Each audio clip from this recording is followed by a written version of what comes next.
Alright, okay. Dear Jeremy and Michelle Strokert. Is that how you say it? Uh-huh. Dear Miss Welsh. Dear Mrs. Summers and Miss Joseph. Hello, Dr. Tryon. It's been a great year, and thank you for supporting me to be here. Thank you for being my sponsors and allowing me to be in this club. Thank you so much for sponsoring me this year. Our year is winding up, and thanks to your support, it's been an amazing one. Hi, my name is Samantha Scott. I started the Child and Family Foundation in 2014, mainly because as a psychologist here in town, I work with a lot of teenage girls, and I felt like I could help more girls by showing them some of the, motivational and healthy things to do versus just telling them. Being a teenager, just in general, in today's society is really hard. Right. And certainly being a teenage girl, there's just a lot of things that kids and teenagers have to deal with that we didn't have to, 20 years ago. A lot of girls have commented on how just a kind of a safe space it is. There's really no reason for girls to join or form cliques with what we're doing. So it's just kind of a nice place where everyone can get along and feel accepted, and I don't know that happens in other areas of their lives. It started off as a pretty small idea. I thought maybe I'll just put together a couple of activities, and really the girls that started with us initially just had so many ideas of things they wanted to do. And so the concept of an entire year, at least from a psychological standpoint, came to me like, anyone can do something once or twice, but to really learn from an experience, you have to commit to it and do it even on the days you don't necessarily want to, or you've got other stuff going on, or you're really busy. So to learn from that experience, I thought a year would be a really nice time, and it's given me time to get to know the girls on a personal level, which has been really nice. And I think maybe what I didn't expect was for it just to be so much fun. I mean, it really doesn't matter what activity we do. We have a great time, whether we're eating pizza, at lunch, or learning something like self-defense and hitting a moving target.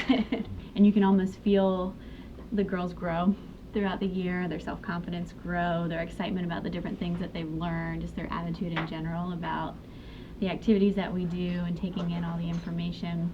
And I think what happens with a lot of the activities that we set up for the girls, I get a lot of them that come back and say, oh, I had no idea that I could do something like that.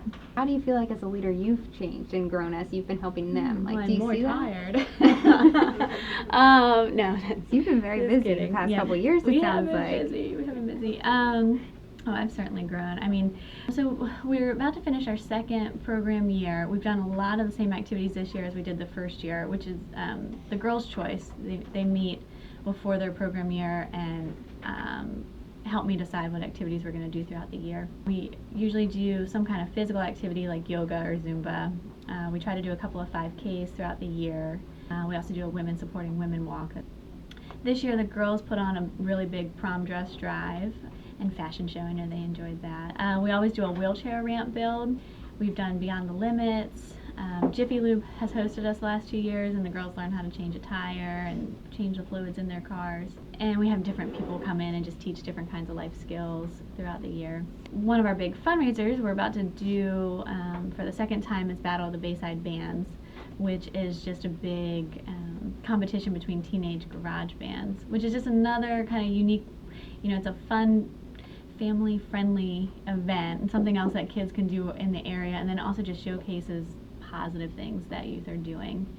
When given the right venue and resources, kids really can do great things, and I think it's up to us as adults to help foster that. So this is our second program year. We had 15 girls the first year and 15 girls the second year. My goals are mainly expansion, offering the program in other counties so that we can reach out to more girls, possibly offering it to middle school girls at some point, eventually hiring a program director. We've had a ton of community support, and we've done pretty good with startup grants. The difficulty, however, is grant money can't go toward administration, and you can't keep applying for the same grants over and over again and eventually run out of grants. So at this point, our goal is to start saving money so that we can hire a program director who ultimately would help us with, larger fundraising events and sustainability in that way. We have a great website set up that has pictures and videos of some of the activities that we've done, some information about who we are. People can donate right online. A unique aspect of our program is that a lot of the money that we get ultimately filters out into other programs in the community. Okay. So, the girls have to do at least 3 or 4 community service projects a year. So the wheelchair ramp, 5Ks, the Women Supporting Women Walk, that money goes back to Chesapeake Housing Mission and Women Supporting Women and other local nonprofits, but it gives our girls the great experience. The website is www.1year2empowerment.org, and really just contacting us is a great way to find out the best way someone might be able to help us.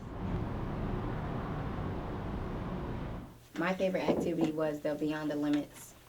That was my favorite because I got to fly in the sky from a very tall tree. Really? How did you do that? Well, they put like the harvest thing on us, hooked us up to a rope, and the other girls, they pulled the string, which was making me go in the air. And then I had to pull the buckle, and it made me drop, and I was just swinging from this tall tree. I came home one day, and my grandma was like, I signed you up for a program. Like, I didn't really have a choice. I probably would have done it anyway, but she kind of did it without me knowing. This is a good surprise for you then, probably. Yeah, and her husband, because I'm on the Salisbury Advisory Committee, Oh, awesome. and her husband is also a member, and that's how my grandma found out about it. Okay, cool. Well, in my church, I'm kind of like a youth advisor, which means I have to do like a lot of motivational speaking at like youth prayer breakfasts and stuff like that. So a lot of stuff that I learned here, I could teach to the kids at my church. That's awesome. Like, seriously, you're setting a really good example for other people, for sure. I try. Has it gotten easier for you to, like, speak in front of other people now that you, like, do this type of stuff? Yeah, I used to be really shy, like I didn't like talking. And now, Well, because it's a very nice program, and I don't really like turning things down until I try them first. that's really cool. It's Like if I go to like if I have a dance at school, I don't really know a lot of people at my school, so I probably wouldn't dance. But like one of the first activities that I did when I joined was the Zumba class, and I was like in front of girls that I didn't know, but I still danced though. I think the only person that I knew when I first joined was her because she was in some of my classes at school. My name is Amy. I go to Salisbury University, and I'm one of Dr. Scott's interns at the Child and Family Practice, and I've been helping with Year of Empowerment since I started the internship in August, but probably September for empowerment.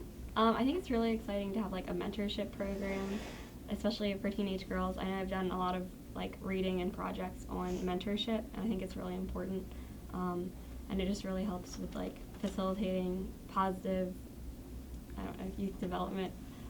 It's just fun activities. I know I learned how to change a tire, and I'm a senior in college and didn't know that, and they're learning that as a senior in high school, and I feel like that's an important life skill yeah, for sure. that you don't often get taught as a girl, but like a lot of boys would already know that. I know like what we're generally doing with crafts. I'm not the most artsy person, but like if I can have a vision and be like, oh, well, this is what we're going to be working on today, or I could just be like, this is the materials that we have, artsy people go make nice projects, because the girls are a lot more just art inclined than I am. I definitely My know things where you're are coming from. struggling. I make things where I put a sticker, I paint, but that's about it. But if it's a craft, I can do it.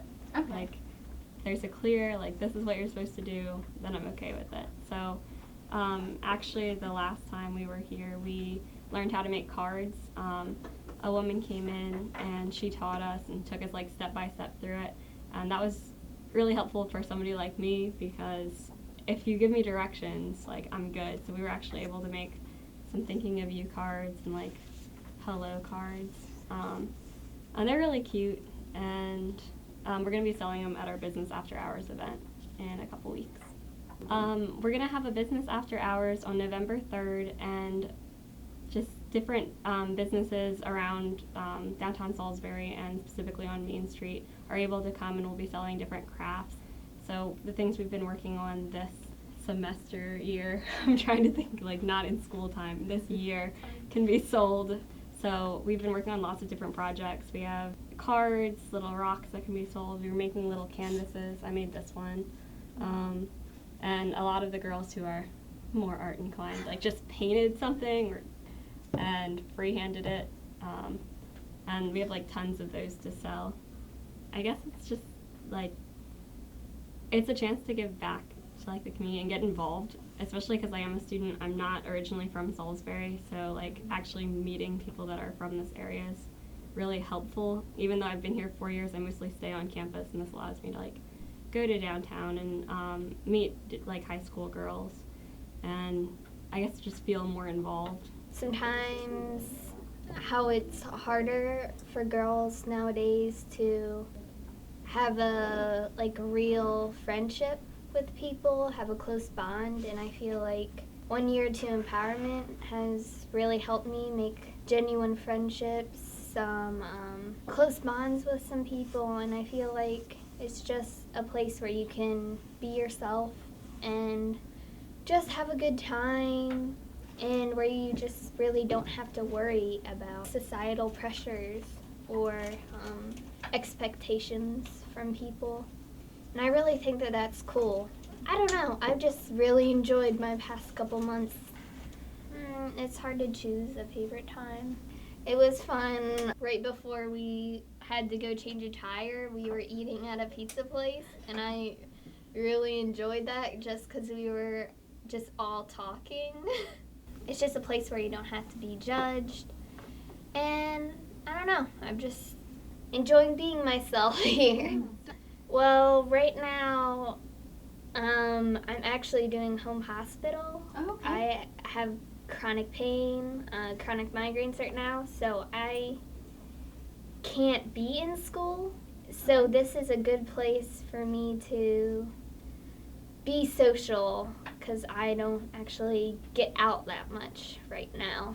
So That's awesome, though. I mean, because you're so strong for being able to deal with all that and, like, make it all happen still. Because, I mean, Third Friday, you did your own thing. Like, that's oh so my cool. God, I slept for like 2 days after that. It was crazy, but yeah, I'm just trying to push through it, and this is kind of like the place where I get to be social, get to be myself. My brother, actually, he's a year younger than me. He said he would help set up for me, which is the only reason why I hadn't been able to do Third Fridays, because I have like fibromyalgia on top of that, which makes it really hard for me to like lift stuff. So I can't physically set up, so my brother offered it. And then it kind of just opened the gates. So that's how I was finally able to set up and able to get my stuff out for Third Friday. Third Friday, in a small city like Salisbury, there isn't much to do. Basically, we've got our mall, we've got the movie theater, and we've got Third Friday.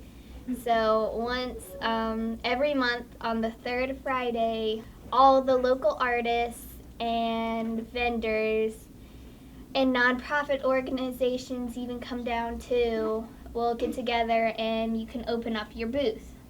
All you have to do is request it like a couple weeks in advance, and it's all for free. You don't have to pay money to have a space there, and you can sell your stuff, and it's really nice. You can meet people, you can meet local artists. It's a great little thing that downtown Salisbury has. I mostly like painting portraits, and I had some prints of drawings that I did, and a few multimedia things as well. Awesome. Well, thanks so much for helping us out. Thank you.